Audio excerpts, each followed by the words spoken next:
If you say so. Is there anything else I can tell you before you go? Fashav called Regala a rival. Someone that Tanakh chief should have killed. Yeah, I reckon he should have. She's obviously a huge threat. Her attack was coordinated and precise. Until you got in her way, that is. They knew the lay of the land.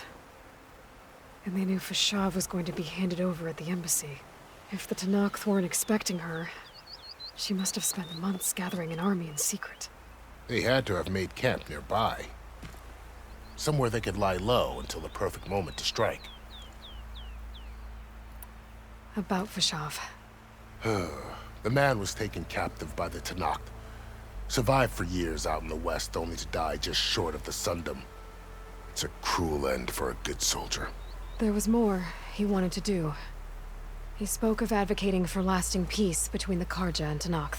Too late for that now. What will happen to him? His body will be carried back to Meridian. As a cousin of the Sun King, he will be accorded official rights and buried with honor.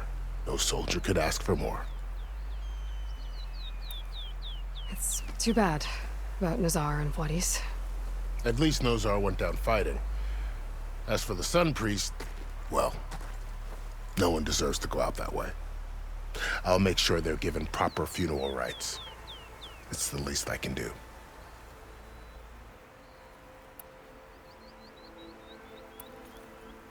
You said the Tanakh lands are far to the west.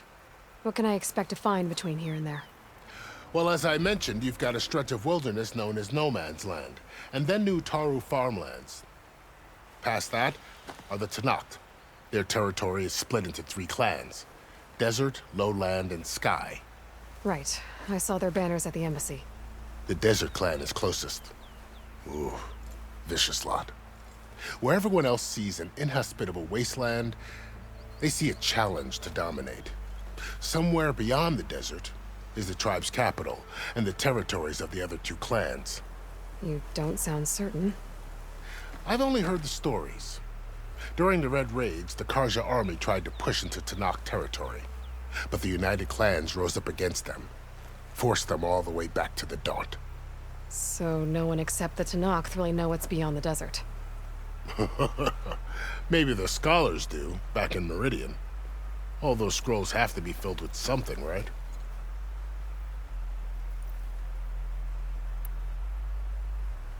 You mentioned the Utaru tribe.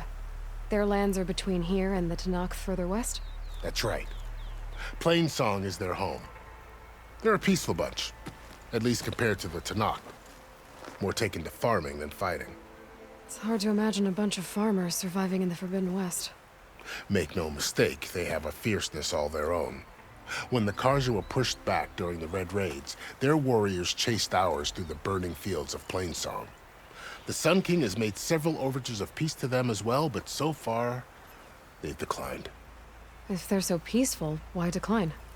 Don't know. I heard they have their own troubles to deal with.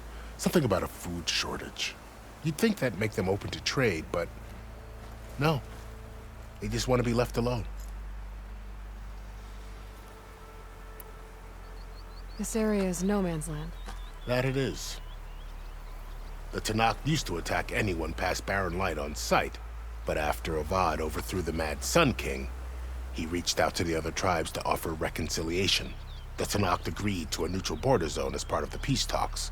Karja and Asuram have been striking out into the area ever since. But now, it seems like Regala and her rebel army have moved in. Well, I'd never call No Man's Land safe, even in the best of times. The ancient ruins of the Southwest are a testament to that. Remnants of some forgotten war.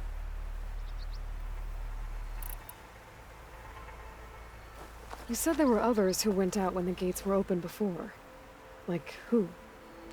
Well, in addition to the salvagers that just went through, there were a couple of other parties of Oseram delvers. Even saw 2 Karja scholars trekking southwest with an Oseram crew. Not sure if they're exceptionally brave or just foolhardy.